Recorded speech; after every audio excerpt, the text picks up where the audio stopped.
let's unpack this. I want you to picture a safety net. Right. The high wire act at a circus or the mesh they drape around a construction site. We all implicitly agree on what that net is for. It's protection. It's the last line of defense. That's the social contract, essentially. Yeah. We grant the state this immense power to intervene because we believe in that net. Exactly. We believe it will hold. But here's where it gets really, really interesting and honestly kind of terrifying. I've been reading through this stack of documents you sent over. It's a specific case file out of Ellis County, Texas, and I have to say, the whole metaphor just falls apart. It does. In this file, the net didn't just break. It feels like it was weaponized. We aren't looking at a safety measure here. We're looking at what I can only describe as a legal heist. Heist is a strong word, but when you look at the procedural breakdown here, it's not inaccurate. What we're diving into today isn't just one family's bad run-in with Child Protective Services. This is a case study on how the machinery of the state can malfunction so severely that it starts violating the very laws it was written to enforce. We're talking about the removal of children where the timeline makes zero sense. The judge? Well, the judge wasn't the right judge, and the parents were essentially fighting a ghost. Precisely. We're looking at procedural irregularities that go way beyond simple clerical errors. We're talking judge shopping. We're talking void orders and trial by ambush. These sound like chapter titles. They do. And they represent systemic failures that turn the Texas Family Code from a mandatory rulebook into, well, a loose suggestion box. So the mission for this deep dive is to figure out how that happens. How does a system designed to protect end up trampling constitutional rights?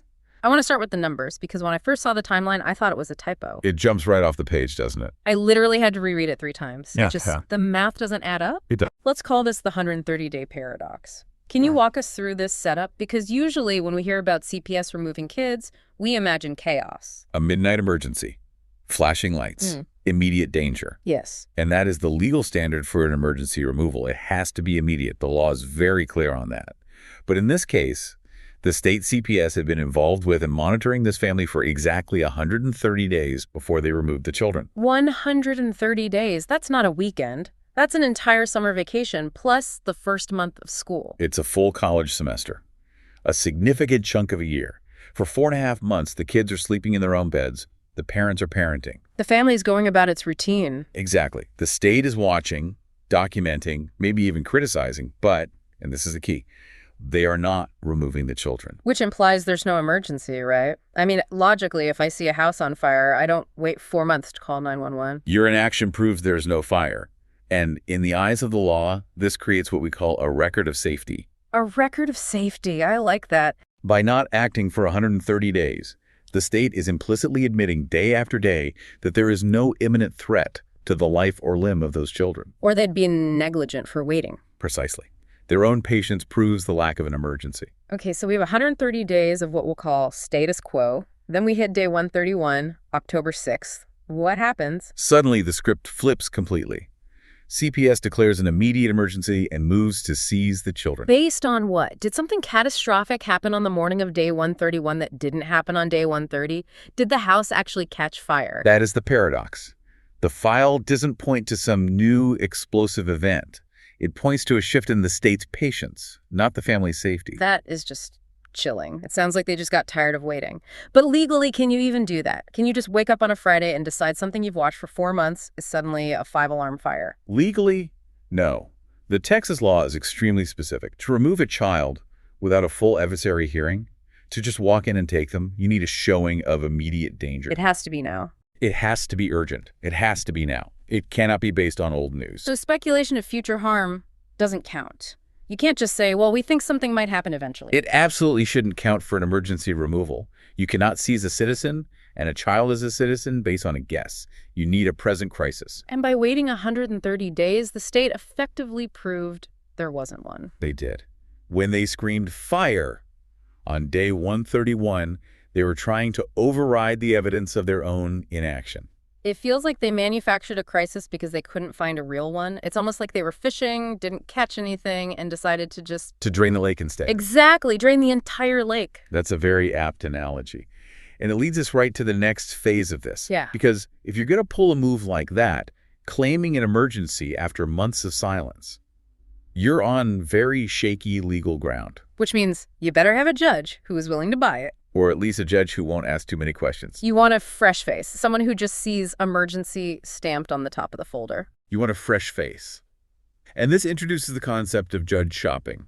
I love that term, even though the reality of it is so grim. It sounds like you're browsing for a discount, but you're actually browsing the courthouse for a signature. It's a jurisdictional shell game. And to understand why this is such a major violation, you have to understand a Texas rule called continuing exclusive jurisdiction. Okay, break that down for us. No legalese. Think of it like calling dibs, but with the full force of the law. Once a specific court, let's call it Court A, takes a case involving a child, Court A owns that case exclusively. It becomes home base. Becomes home base. That makes perfect sense, right? Yeah. You don't want mom going to Judge Smith and dad going to Judge Jones and getting two conflicting orders. You mean one captain of the ship. Exactly. It ensures consistency. It stops people from gaming the system. And in this case, home base was clearly established. It was the 378th District Court. That court knew the family. It knew the history. It held the jurisdiction. So when CPS decided on October 6th that this was an emergency, protocol says they marched straight into the 378th. Correct. That is where the file lives. That's where the authority lives. Right. But they didn't do that. What did they do? On October 7th, the day the paperwork was actually filed, CPS walked right past home base. They bypassed the 378th entirely. Then where did they go? They went to the county court at Law Number 1. And they didn't just switch courts. They presented this to an associate judge who, as far as we can tell, had never seen the file before. Okay, play devil's advocate. Does that really matter? A judge is a judge, right? If you get a signature from a person in a robe, isn't that valid? Why do we care which room they were sitting in? It's a great question. And constitutional law. No, jurisdiction isn't a formality. It is the source of the power. If the court doesn't have jurisdiction, the judge is. Well, they're just a person in a costume. Wow, a person in a costume.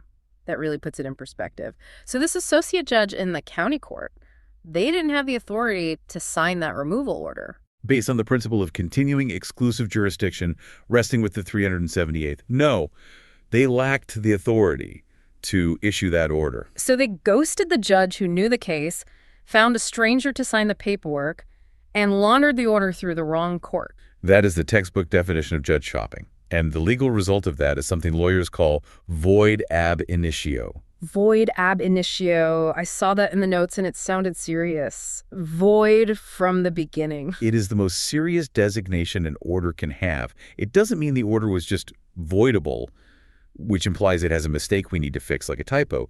No, it means the order was a legal nullity. It never existed. It never existed in the eyes of the law. The source material used this analogy that was it was brilliant. It made everything click for me. It's like a cop who wants to search your house. He knows he needs a warrant. Right, that's the Fourth Amendment. But instead of going to a judge, he goes to the public library. He gets the librarian to sign a piece of paper that says warrant.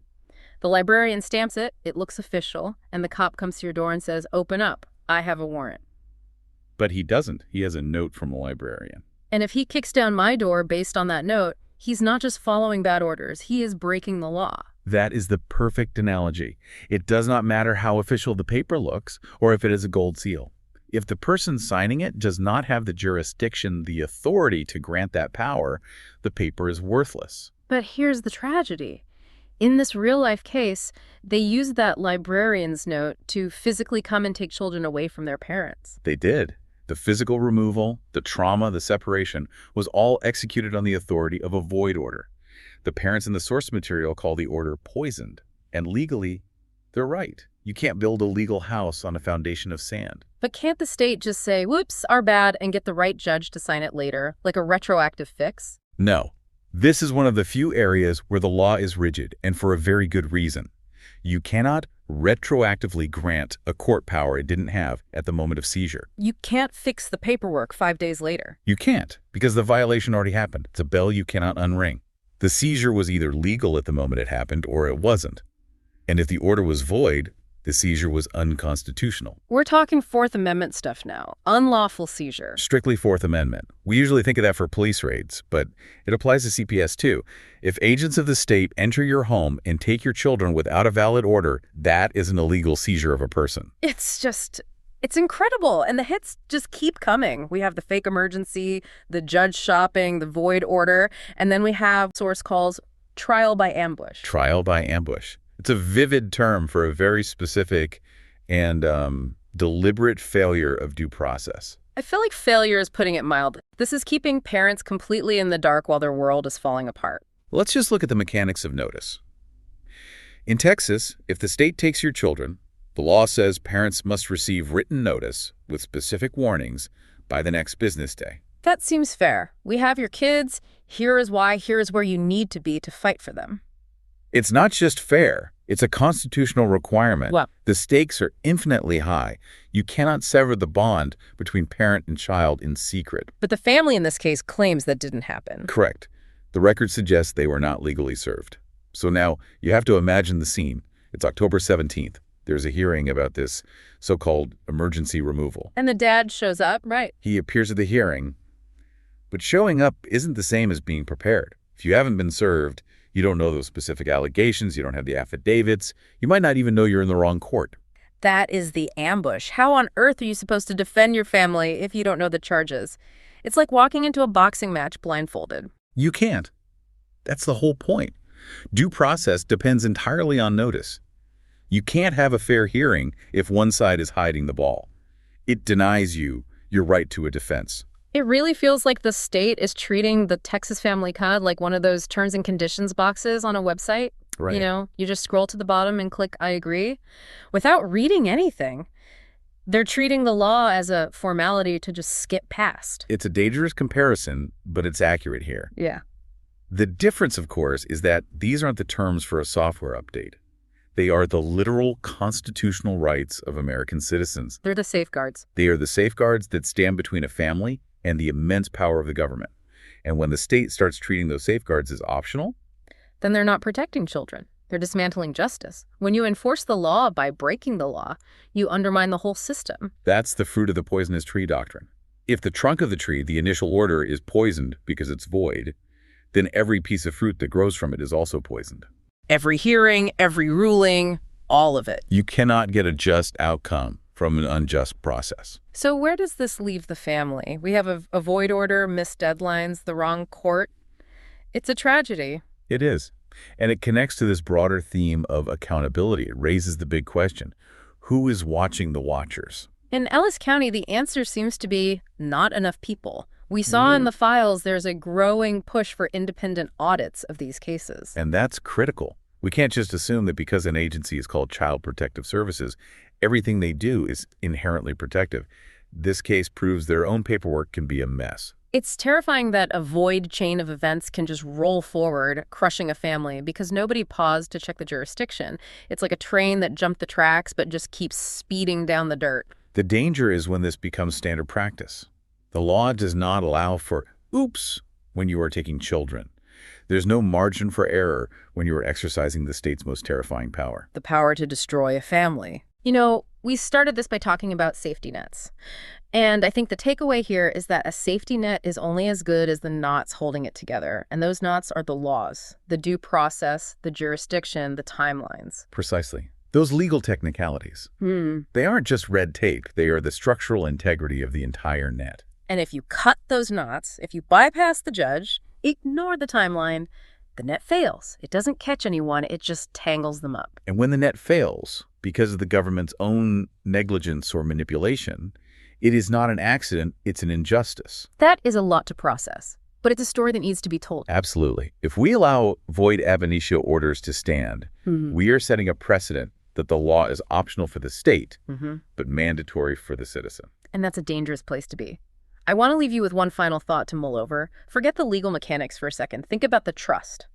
Once a system has shown you that it will break its own rules to get the result it wants, can you ever trust that system again? That's the real damage. The erosion of public trust is much harder to fix than a court order. If the foundation is broken, does the whole house collapse? And more importantly, if we're willing to bypass the Constitution to save children, are those children actually safer? Or have we just traded their safety for state control? That is the question we all need to be asking. Thanks for diving deep with us today. Always a pleasure. Stay curious and keep asking questions.